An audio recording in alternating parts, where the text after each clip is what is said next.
Thank you, Madam President. Before I begin my intervention, I'd like to express our principled opposition with the way the presidency has proceeded inviting delegations under Rule 37. In violation of established practice, the Danish presidency has single-handedly taken a decision to give an opportunity to speak to 4 EU and NATO member states, as well as to the representative of the EU itself. We've stated on numerous occasions that inviting so many participants, especially those who practice bloc discipline, add no value to our discussions. Your actions, despite the working methods you yourself distributed to us, will result in a protracted discussion, turning the discussion into a debate, which we Council members did not agree to. We see this not only a dirty trick on the part of the presidency, but also an attempt to exert pressure on Council members. There can be no other rationale for turning a Security Council meeting into a NATO meeting is possible. It's a shame that Copenhagen, as its presidency draws to a close, is showing open contempt for the practices and procedures of the Security Council, placing NATO interests and its national position above its Security Council presidency duties. The Security Council presidency is supposed to ensure impartial discussions and to ensure the rules of procedure are adhered to. Madam President, we all saw how the European sponsors of the Kiev regime dithered on whether to request yet another meeting on Ukraine this month. On the one hand, they did want to engage in this box-ticking exercise in the month of March. On the other hand, they didn't want to show their hand, not to create the impression that the EU and the UK are trying to thwart US and Russian efforts to settle the Ukrainian crisis. As a result, practically at the last moment, when the month of March was almost over, London and Brussels finally did decide to take this step, using as a pretext the letters regularly sent by the Ukrainian mission to the Security Council, with baseless assertions about Russian strikes, supposedly strikes on civilian objects in Ukraine. As we've stated on numerous occasions, Russian airspace forces only strike those objects which are linked to the military capabilities of the Kiev regime. That's why civilians in Ukraine generally either become casualties due to pieces of downed rockets and drones, because the Ukrainian air defenses, in violation of IHL norms, set up these defenses in residential areas of Ukrainian cities, or because anti-aircraft missiles fall on them. The Ukrainians then try to portray these as consequences of Russian strikes, and it's not very convincing. After all, Ukrainians themselves, despite a strict ban imposed by the Zelensky regime's punitive authorities, the Ukrainians themselves are reporting and posting information about impacts online, thereby refuting the propagandistic concoctions of their own authorities. It is thanks to such posts that the attempt to portray the blowing up of a school in Sumy on the 24th of March as a deliberate strike by the Russian airspace forces on civilian infrastructure, that this attempt was thwarted. The pictures widely shared on social media show how, following the outbreak of a fire at the center of a residential area, it looks like the result of a falling down drone, that suddenly there's a large-scale detonation of stored ammunition in a neighboring building. The involvement of the Kiev regime in this incident, the regime storing ammunition in residential areas, was so blatantly obvious that its social media post about a supposed Russian strike had to be corrected even by the head of the Office of the President of Ukraine, Mr. Andrei Yermak.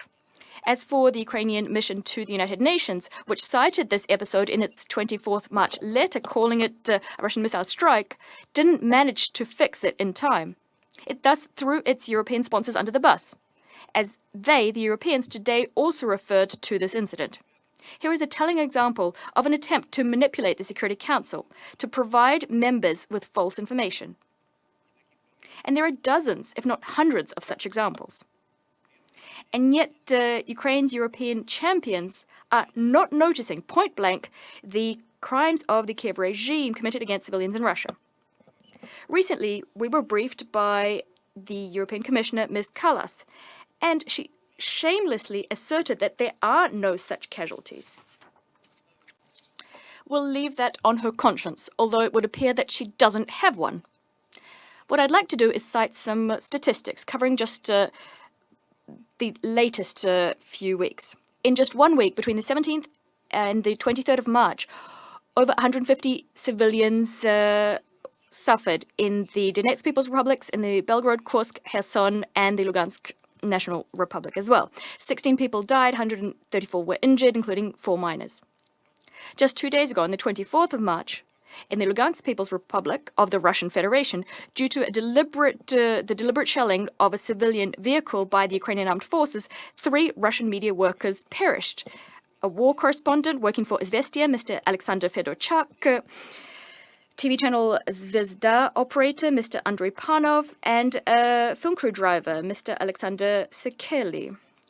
2 correspondents were badly injured as well. Today we learnt that in an area where Ukrainian sabotage groups are operating in the Belgorod area, Channel 1 correspondent Ms. Anna Prokofieva died, and the operator Dmitry Volkov was seriously injured. Where are the condemnations of these crimes on the part of Western societies, on the part of the UN? Or do you think that the killings of journalists, if they're Russian, do you think that doesn't merit a response? Although we've gotten used to the fact that the deaths of Russian people in Europe, which is beholden to caveman-style Russophobia, will not be condemned. It's not seen as a crime. We all remember that since 2014, when there was an anti-constitutional coup d'etat in Kiev and neo-Nazis and nationalists came to power. Since then, Europe and the West have looked on silently as Russians were burnt alive in Odessa in the Trade Union House, and throughout the 8 years when the Kiev regime waged war against Russian-speaking civilians in the Donbass. So your unprincipled and selective deafness, ladies and gentlemen, comes as no surprise. That's why we took the situation in hand and over 3 years ago began the special military operation to end the war being waged on fellow Russians by the Kiev regime. Madam President, today, after the new Republican administration entered the White House, led by President Donald Trump, we do have hope of the Ukrainian crisis being at last resolved, seeing lasting and long-term peace reign in Ukraine. All that was necessary was a sensible assessment of the situation and political will. The embodiment of this change, of course, was the adoption by the Security Council on the 24th of February of Resolution 2774, with much gnashing of teeth on the part of our European colleagues.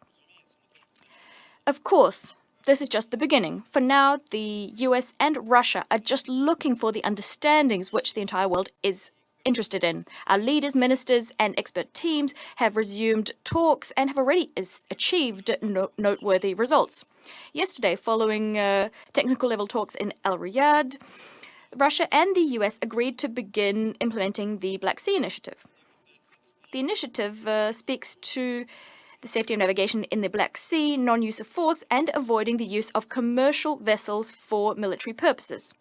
As we all recall, it is precisely owing to such actions committed by the Kiev regime that the previous similar attempt fell through. To avoid new incidents of this kind, we do intend to have proper controls imposed, i.e. the inspection of such vessels.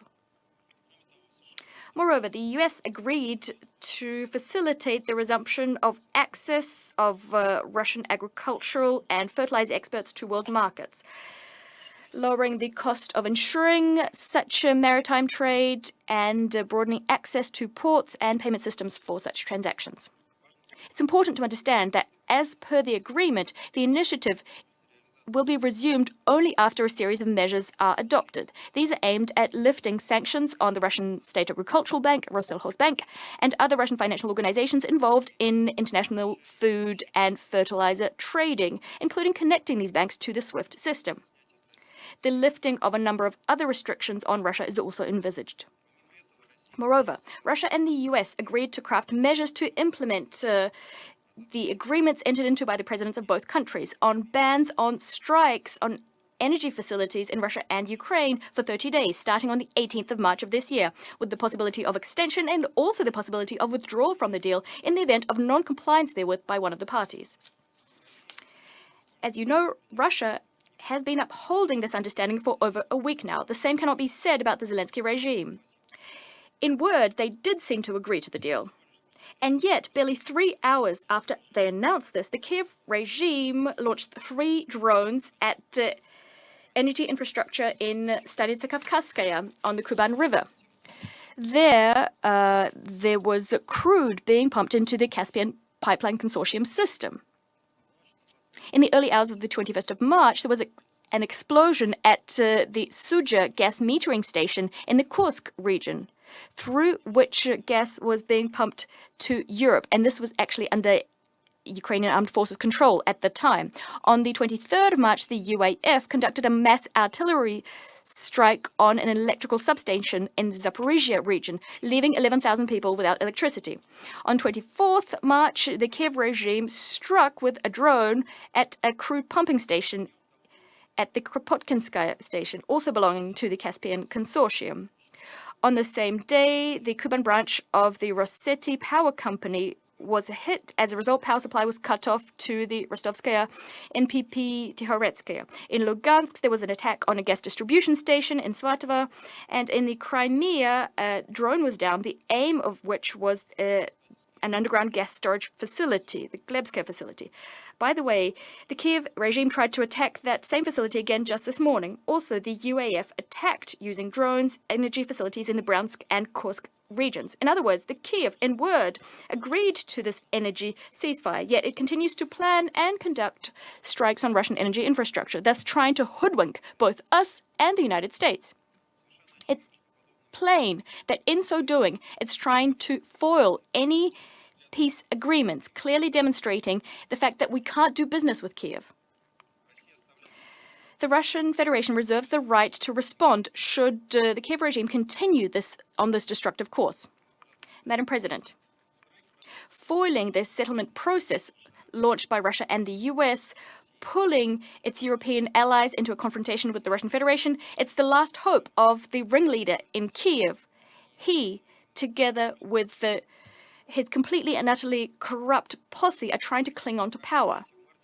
As you know, in March, Zelensky's Kursk venture ignominiously ended. To date, 90% of the territory of the Kursk region has been liberated. In August of last year, Ukrainian Nazis invaded it. The cost, as many warned, was catastrophic for Ukraine. Over 70,000 people died, and hundreds, if not thousands, of units of military equipment provided by the West was lost. As a result, the combat capability of the UAF was undermined. Ukraine is losing more and more territory in the east, and because reserves have been sent to Kursk, the front line in the east has basically collapsed. Despite the utterly barbaric and anti-constitutional methods used by Ukraine, the forced mobilization has stalled. Ukrainian men snatched in the streets and forcibly sent to the front have refused to fight and surrender as soon as they can. The Kiev princeling has now seen the prospect of elections and payback for all of the crimes he's committed against his country and his people. Also, he's going to have to answer to the West for the billions he stole, billions that were allocated to help the Ukraine. And this is Zelensky's worst nightmare. To avoid it, he will do anything. He isn't afraid of more Ukrainian casualties, nor is he afraid of provoking a conflict between nuclear powers. That is why he's desperately maneuvering, lying, deceiving, contradicting himself, clutching at straws to extend the agony of his regime, having turned Ukraine into a concentration camp and into a private military company fighting for illusory Western geopolitical interests. But his efforts will come to nothing. A long-term solution will be found to the Ukrainian crisis. Today, thanks to the efforts of the presidents of Russia and the US, there's a real chance of the solution to the crisis being diplomatic. For dozens of thousands, if not hundreds of thousands, of ordinary Ukrainian lives to be saved. There is, of course, also a military scenario, and we are prepared to implement that if need be. Yet we prefer peace and diplomacy, as we've consistently stated in every single statement we've delivered in this chamber. What do you prefer?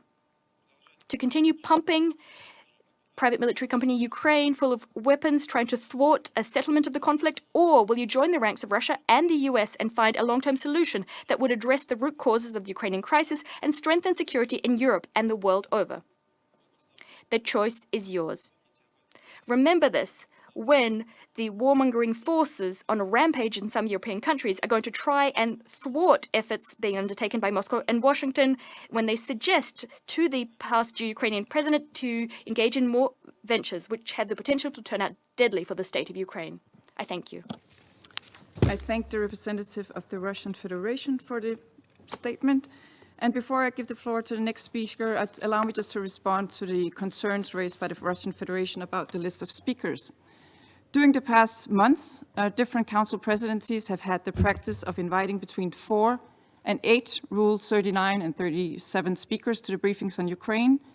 For instance, we had 8 in February, we had 4 in January, and we had 6 in December.